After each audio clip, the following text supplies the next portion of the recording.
mga display, bags, pitaka, holders, at apron. Ilan lamang ito sa mga likhang produkto mula sa upcycling program ng Municipal Environment and Natural Resources o MENRO ng Bacnotan, La Union. Ayun po ay mga usable upcycled products po namin. No? Pag upcycled kasi, hindi maa-alter yung chemical composition. Parang physically lang siya. Then, so lahat ng ginagawa po namin is, kung napansin po ninyo, yung Mountain Dew na bottle, kasi hindi yun nabebenta.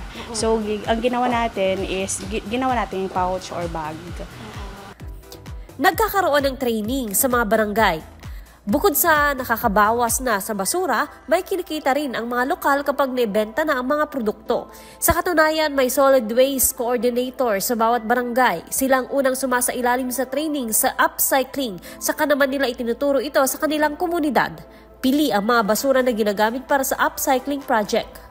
Ginawa po natin, ang first step po natin dito sa Bacnotan, lahat ng barangay may solid waste coordinators. So sila yung una nating train, then after nila, sila na ang magtuturo sa barangay.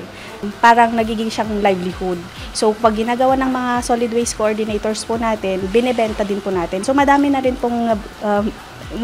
pong bumili sa atin.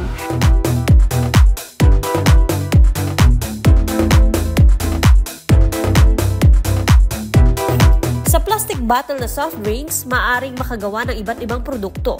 Kailangan lamang nagupitin ang plastic bottle ng pahaba, saka mabusising hinahabi para makagawa ng bag, holders at pitaka.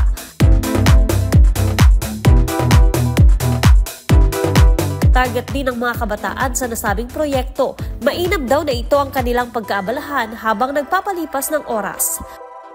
Alam po naman natin na dumadami na po ang mga basura sa paligiran po natin. So, kaya po ako sumasali sa mga ganitong programa is gusto ko pong makatulong na ma-reduce ang basura at mapakinabangan pa po ito.